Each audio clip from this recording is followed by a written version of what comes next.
소박하고 아름다운 인생을 살아가는 안단테의 삶, 전원생활 이야기 제2부 전원의 산호라면 13번째 이야기 제목은 제발 숨 좀 쉬게 해다오. 어느 날 마을 앞 도로가 콘크리트로 포장이 되었다. 인간의 발길로 다져진 정다운 오솔길이 안타깝게 모습을 감추고 만 것이다. 비나 눈이 오면 농촌 마을의 흙길은 빗물이나 눈 녹는 물로 인해 성가시게 질퍽거린다. 아마 마을 분들이 그러한 고충에서 해방되기 위해 군청에다 콘크리트 길을 해달라고 요청했을 것이다. 편리와 효용이 우선권을 가진 세대이니 당연한 결과다. 흙이 귀해져가는 세상이다. 문명이 생명의 본향인 흙을 거부한다. 도시는 물론 시골길까지 온통 아스팔트 콘크리트로 덮이고 있다. 지구를 하나의 생명체 또는 유기체인 가이아로 보는 것은 고대부터 내려온 믿음이었다. 그것은 고대인의 의식과 문화의 암암리에 숨어있던 개념이고 세계 전역의 신전 건축 양식에 구현되고 있다고 한다. 이처럼 지구를 하나의 생명체로 간주한다면 대지는 지구의 피부나 다름없지 않은가. 인간들은 지구의 표면에 아스팔트 콘크리트를 덮어 씌우는 일을 예사로 한다. 지구의 피부 호흡을 무자비하게 차단시키는 것이다. 휴먼, 인간이라는 말과 휴머스, 흙의 어간이 같다고 한다. 흙을 거부하는 것은 결국 인간을 거부하는 것이 된다. 특히 우리 동양인의 피부는 흙빛에 가깝다. 인간이 자신의 살갗에 회치를 한다고 생각해보자. 얼마나 호흡이 곤란해지고 답답해질 것인가.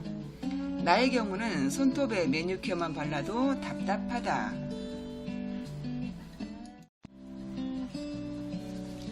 미국에서 지진을 경험한 적이 있다. 땅이 갑자기 뒤흔들리며 집 전체가 흔들렸다. 그 순간의 공포는 어떻게 설명할 수가 없다. 당시 TV에서는 미국 지진 전문가들이 등장하여 지각의 변동이니 단층의 이반이니 하고 지진의 원인에 대해 과학적 분석을 하느라 야단법석이었다. 일부 종교인들은 샌프란시스코에 동성애자가 너무 많아서 신이 노했다고 단언하기도 했다. 그러나 나로서는 쉽게 말하여 지표면이 화가 난 것이라고 주장하고 싶었다. 미국의 프리웨이는 세계 최고라고 한다. 그러자면 얼마나 많은 콘크리트를 가져다 퍼부었겠는가.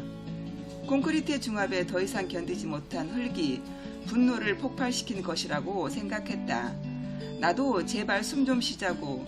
그 거대한 지층이 꿈틀거리니까 다리가 무너지고 프리웨이가 뒤틀리는 것이었다. 세계 최고의 공학기술을 자랑하는 미국의 다리와 고속도로가 엿가락처럼 휘는 것을 보았다. 나는 새삼 자연의 분노가 얼마나 무서운지를 실감했다. 미국의 시인 칼 샌드버그의 풀이라는 시가 있다. 제발 땅에 쌓인 무수한 시체들을 걷어내다오. 내가 좀 도단할 수 있도록. 풀은 인간을 향해 절규했다. 툭하면 전쟁을 일으켜 생명의 살상을 일삼는 인간의 야만성을 성토하는 운이었다. 흙이야말로 호흡을 좀 하도록 시멘트 콘크리트를 걷어달라고 부르짖어야 할 판이다. 불과 몇 해 전만 해도 우리나라는 지진권에서 벗어나 있다고 했다. 그러나 최근에는 안정권에서 벗어난 것은 아니라는 보도가 나오고 있다. 그리고 가끔 어느 지방에서 지진이 일어났다는 뉴스를 심심찮게 접한다. 우리 정부가 자랑하는 쭉쭉 뻗어가고 있는 고속도로 때문은 아닐지. 미국 남서부에 있는 뉴멕시코주의 타오스라는 곳에 타오스 푸에블로라는 관광지가 있다. 이곳은 철근 시멘트는 물론 전기, 수도 같은 문명의 길을 거부하는 인디언 마을이다. 그곳에 들어서면 진흙과 짚을 이겨 만든 어도비 건물이 아파트처럼 서 있고 마당은 완전히 흙길이다. 그들은 배수시설도 되어 있지 않은 우물에서 물을 길어 먹고 흙 오븐에서 빵을 굽고 과자를 튀겨 먹으며 여전히 원시 생활을 영위하고 있었다. 그들은 자신들이 창조되었다고 결코 말하지 않는다. 대신 흙에서 버섯처럼 솟아났다고 자랑스럽게 이야기한다.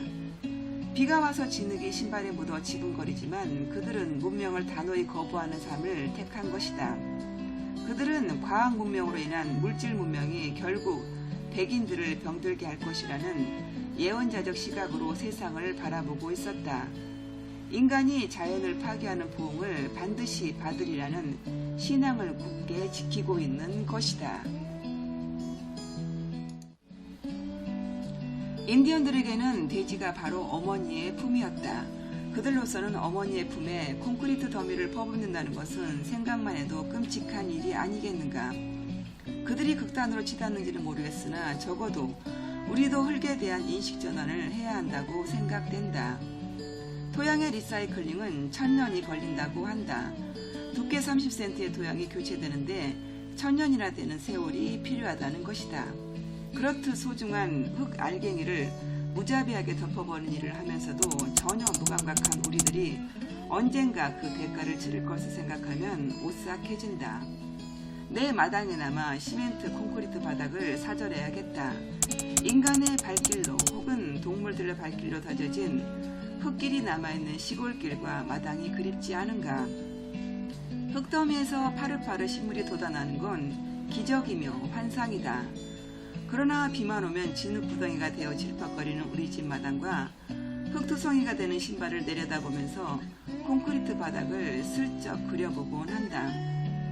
나는 아직도 문명의 유혹에서 벗어나려면 멀었나 보다.